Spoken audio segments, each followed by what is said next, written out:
Assalamu alaikum урматтуу биздин каналдын көрүүчүлөрү. Кутмандуу күнүңүздөр менен. Бүгүн биз силерге туугандар жаш өспүрүм коз-кочкорду көрсөтүп беребиз. Тагыраак айтканда тике кекейип турган өтө жоон коозун көрдүңүздөрбү? Мына ушул коз-кочкор сатыкка туугандар. Учурда биз Кара Балтага жакын Арал деген айылда турабыз, Жайыл району. Азыр мен силерге ушул коз-кочкорду көрсөтүп берем. Бул коз-кочкор ээсинин короосундабыз азыр. Мунун энеси дагы, атасы дагы мына ушул жерде турат. Эми мен биринчи кезекте бул качан туулган, атасы линиясы кандай, ушуларды сурайын эми туугандар. Assalamu alaikum. Алейкум. Эми сиз айтың бизге, коз-кочкор качан туулган, атасы кайсы линиядан, ушуларды айтып кетиңизчи. Бул эми апрелдин 28-inde туулган да. 2022-жылы. 2022. Машалла. Атасы Шырам деген кочкорду. Өзүңүздүкү. 80'nin небереси. Шырам 80'ine небереси, Машалла. Энесичи? Энеси тоже жакшы эне. Энеси. Ушактагы энеси? Энеси да. Так, мына. Бирокчу козумуз просто жапа экен. Төштөрү жаман экен, Спина, задний часть, передний часть. Мойнун жоонун караңыздар, тике турушун. Машалла. Машалла. Мына коз-кочкор. Мына кичине коз-кочкоруңуз. Бул дайышчыйдын баласы. Дайышчый, Экөө тең да. Экөө бул 1 ай кичүүрөк тигинден. 1 ай кичүүрөк, Бул майдын аягы болсо тиги апрелдин аягы. Машалла. Бул не деген питомец? Энеси ушундай, атасы ушундай кочкор. Атасы жоон да. Бирок качтактар Энеси да дагы. жакшы, башы коңко, энеси да коң жакшы да. Бул мунуку башы артырсын, куйругу артырсын, бел жактарын айтпайсызбы, көкүрөктөрдү. Машалла. Күнгө өткөрөлүчү. Мына. Бул аз карматпайт да, жапай, камаш керек анын үчүн. Алтынбек байке, бул энеси да ушундай узун болгонму дейм, куйрук. Жакшы. Буттун жоондугун караң, экөө бутуну кара.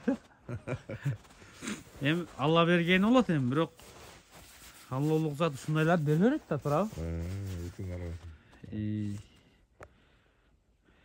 Машалла. Жоондук, белдин түздүгү, жоондугу, машалла. Туугандар, бул кочкордун энеси да атасы да ушул короодо. Тагыраак айтканда, ээсинин өзүнүкү дыйкан. Мына ушул короодо туулган коз-кочкор туугандар. Мына ушул өтө күчтүү коз-кочкорду сатыкка койду. Буйруса өзүнүкү. Негизи короого келсеңиздер, энесин да атасын да көрөсүздөр. Азыр мен шепке видеону тартып бүткөндөн кийин чыгылгайт этип көрөм, точно энеси менен атасын көрсөтүүң видеого чыгарат. Макул десе көрсөтүп коем. Жок десе анан өзүңүздөр сурап билесиздер. Бирок энесин атасын мага көрсөттү. Мага эмнеси жакты, энеси дагы ушундай жоон, бели узун кой экен, энеси дагы бою чоңураак кой экен. Атасы Шырам Ширинага да туурасына ошо күчтүү кочкор атасы. Машалла. Кочкор экөөнүн болгон айырмасы бир эле ай, эми турушуну караңыздар. Эми байкем баасын күтүп атат. Муну канчага коесуз? Кандай дегендей? Эми ушул кочкорду өзүм 100 деп, эми кем болот? 100 деп атам да. 100 000 сом. Туугандар, мына караңыздар. Бул кочкордун неси өзгөчө, неси мага жакты. Кочкор мына $1200 болот экен да, примерно. Ширина вообще сөз жок. Аркаңгы буттун жоондугу, куйрук, көкүрөк, эми көкүрөгүн анча көрсөтпөй атат, бирок көкүрөгү вообще күчтүү экен. Анан биздин турган жер тетиги күнгө алып чыгып тастак, вообще светлый көрүнмөк. Могу көлөкөдө күн тийбей, мындан башка камай турган жер жок экен, короонун ичи караңгы болуп калат. Анан айла жок, ушул жерге камап атабыз. Тетек алып чыксаң, бул жапа экен буларчы. Качып кетет экен. Ачыгын айтканда, тосуш кыйын. Атак көкүрөктөрү вообще күчтүү коз экен. Тике турат, аттай болупчу. Анан курсак, жоондук, эми мындайча айтканда салмак менен ойной турган коз экен. Анын үстүнө өңү да бар, куйругу да, бели да бардык экстерьери келишкен. Мындайча айтканда жоондукка жараша бою да күчтүү экен да, мунунчу. Алло, коз-кочкор туугандар.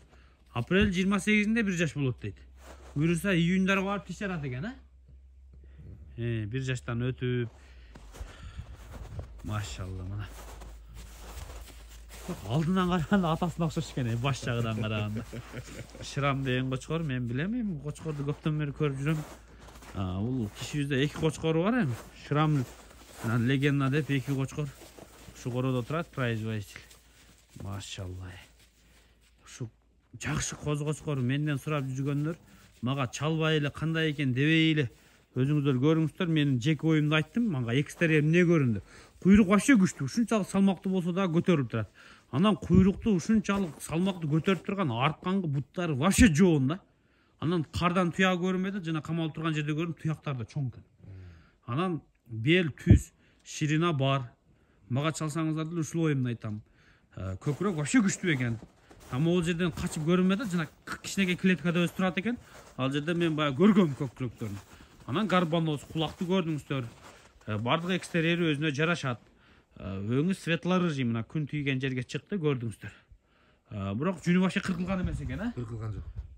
Машалла. Суукта, конечно, любой мал темный болуп өзгөрөт өңү. Суукта биз деле кыпкызыл болуп кетебиз го, ошол сыяктуу. А так баштын формаларыны өзүңүздөр бир четтен көрдүңүздөр. Мындайча айтканда гигант коз экен да. Гигант экен. Туугандар, мына атасы чукурда турат. Анан мына баш чыгып турган кой энеси ана бурулду. Мына кой, мына. Энеси дал ушул кой экен. Энеси ушул кой, туугандар, атасы мына кой экен. Көрүңүздөр, мына Шырам деп. Атасы мына кочкор экен, туугандар. Атасы ушул кочкор. Энеси кайда кетти, энеси? Энеси кайсы кой болчу? Тетиги мына темир эшиктин астында турган мына ушул кой экен. Машалла. Мына туугандар, сыртка чыгарбай эле ушул жактан көрсөтүп атабыз. Көрсө көрүңүздөр, атасы тетиякта жүрөт.